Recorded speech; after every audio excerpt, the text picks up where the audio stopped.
Estamos de volta com Cabeça para Cima e eu quero agradecer aos nossos semeadores. São vocês que patrocinam o programa Cabeça para Cima. Aquela pessoa que mensalmente contribui, financeiramente mesmo.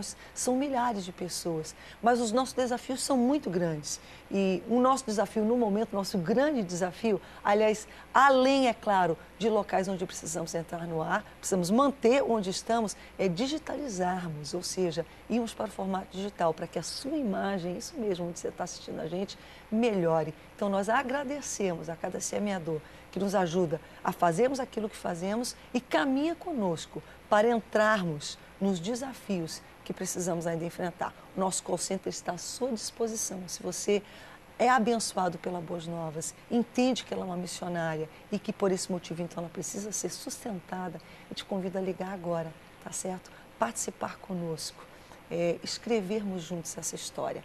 O contato do call center está na tela, você pode também se tornar um semeador no nosso site. E hoje a gente está debatendo a pós-modernidade e a igreja. Que outras características, além do relativismo que coloca em xeque as verdades absolutas, que outras características vocês veem que são claras, fácil da gente entender aí quem está em casa na pós-modernidade? Na modernidade, depois da pós-modernidade. Isso. Rebeca, tudo hoje está sendo relativizado, né? E isso acaba levando à subjetividade. Não tem mais absolutos, tudo é relativo, então tudo é subjetivo.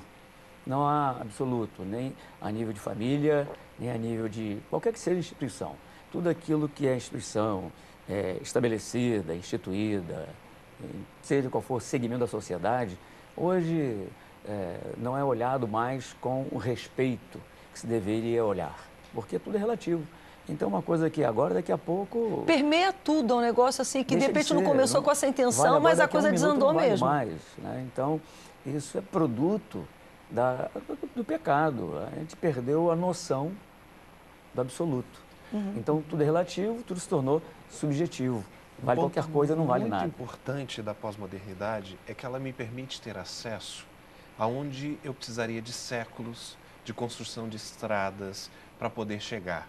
Né? Os nossos desbravadores lá atrás, que tinham que ir a cavalo dias em dias, até como médicos, como isso, a pós-modernidade, ela traz como um avanço que nós temos tudo na palma da mão. Verdade. Com celular, com chip. Eu ligo para o meu médico, eu estou passando mal. Eu mando um WhatsApp para ele, eu boto uma foto, exatamente. Olha, eu estou com essa alergia aqui. E ele te prescreve um remédio. Exatamente. Pediatra vai manda a receita, você apresenta na farmácia, eu ligo para a farmácia, só mostra... E ela resolve tudo isso. Mas até quando essa questão aí, pegando o gancho da Rebeca ali, de mandar uma foto da alergia, até quando isso aí realmente vai dar ao médico condição de lhe prescrever o remédio que de fato vai solucionar aquele problema? A gente está perdendo um pouco, mas numa urgência, isso adianta muito. Acontece que ela tem uma desvantagem muito grande. Ela rompe com todos os valores. O pastor começou falando sobre a questão da estrutura familiar, da estrutura... Imagina todos os prédios que foram construídos sobre moral, sobre ética, sobre princípios, sobre valores numa sociedade. De repente veio uma tsunami, destruiu tudo.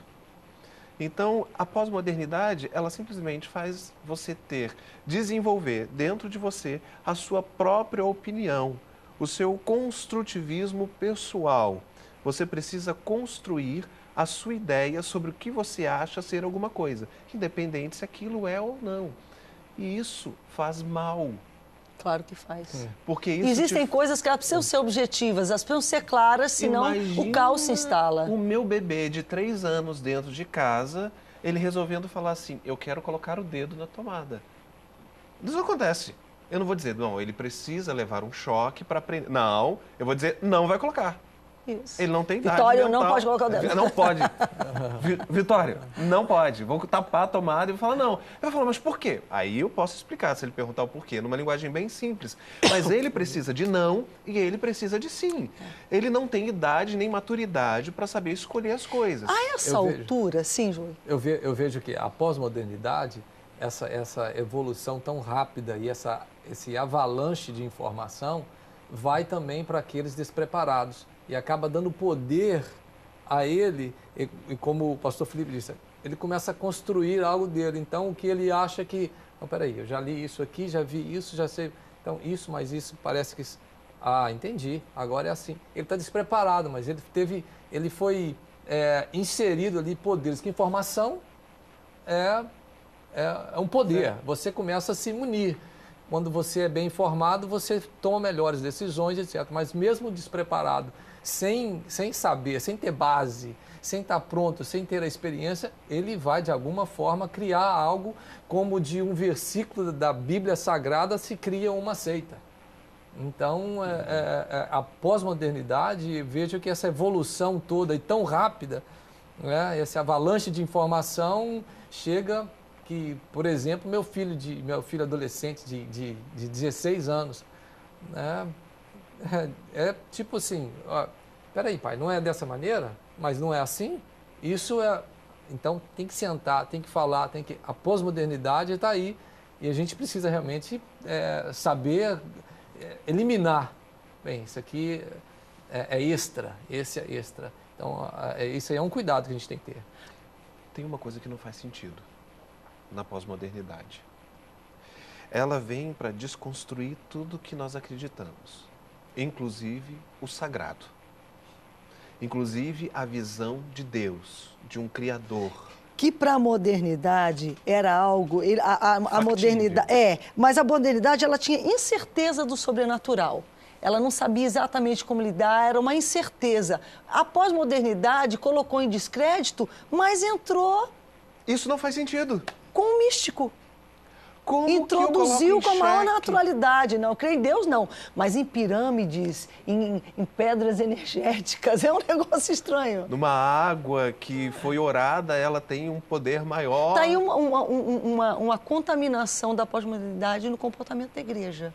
Parece uma contradição, né, Rebeca? Porque se no modernismo se duvidava do sagrado, né? Uhum. E agora no pós-modernismo vem o misticismo, que, de repente, é até, de certa forma, uma outra palavra para se também sacralizar alguma coisa, porque quando se acredita muitas pessoas veem o misticismo como uma forma de espiritualidade mesmo. Sim, sim. Né? Então, está sacralizando uma pedra, está sacralizando seja o que for, né? No misticismo. Quer dizer, parece uma contradição entre esses dois momentos da história, né? Da modernidade e pós-modernidade. Então, a fé tradicional em Deus, conforme a Bíblia, era completamente ridicularizada. No entanto, mantras, meditações, cristais, pedras, passaram a ser vistos como uma forma de você desenvolver a sua espiritualidade. E até de intelectualidade. Você saiu do jurássico pensamento de que há um Criador para desenvolver que na realidade nós somos fruto de inúmeras coisas. Mas sabe o que eu vejo, pastor Felipe? Eu vejo então aquilo que é o antropocentrismo, a pessoa se colocando como Deus do seu universo. Exatamente isso. Só que eu percebo que até o pós-modernismo já começa a se exaurir, porque muitas pessoas já experimentaram isso e já descobriram que não funciona. Porque pode até funcionar por um tempo, mas você eventualmente vai topar com uma situação para as quais você simplesmente não terá resposta. Uhum. E aí eu quero te dizer, não estou profetizando, ouço o Senhor está dizendo, mas nós vamos partir, a próxima etapa é partir para um movimento contrário à pós-modernidade. Entendi. Não, sequência pode ser que, ao ciclo. Você sabe que eu já vejo ele acontecendo. Uhum. Eu já vejo ele acontecendo, sabia? Porque eu vejo assim que, de alguma forma,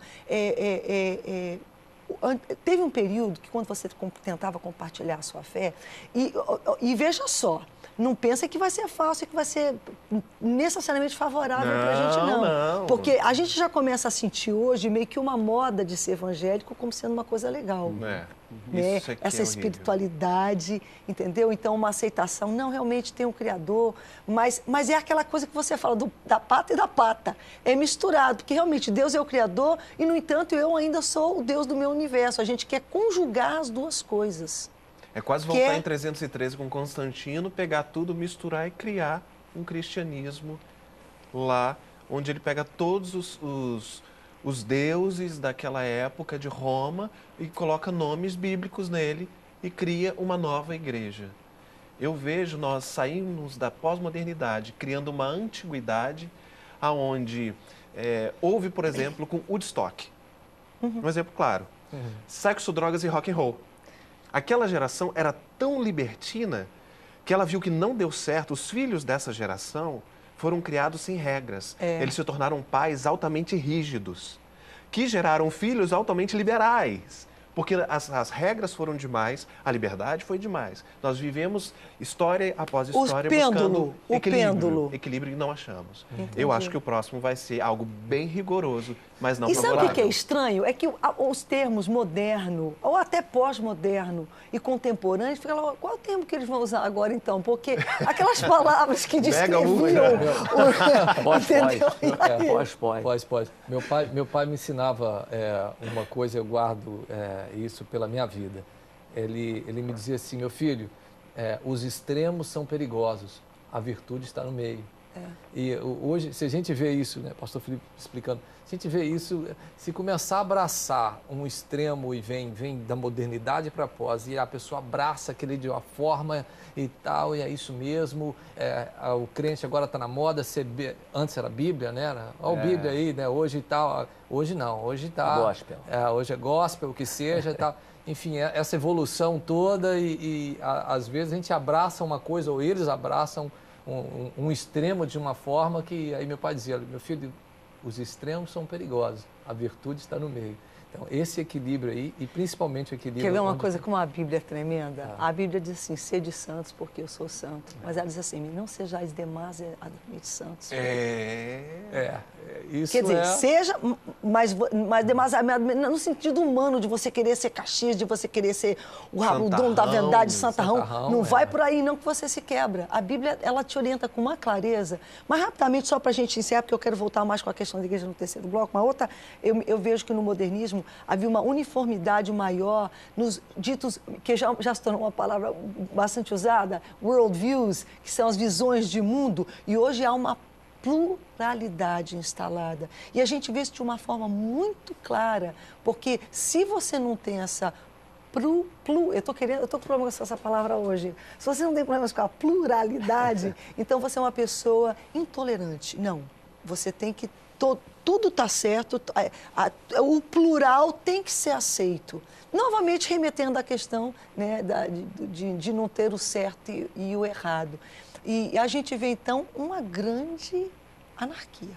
Uma bagunça generalizada. Uma bagunça generalizada. Institucionalizada, né, Felipe? Inclusive, né? Porque é quase obrigatória. A bagunça está quase, ou já é obrigatória. Isso destrói, porque a pluralidade, ela é maléfica. E não me entenda isso como se eu fosse... Nós estamos, obviamente, colocando dentro do contexto aquilo que o pastor Joey falou agora há pouco. Tudo que é exagerado vai ser maléfico. Então, tem que a pluralidade...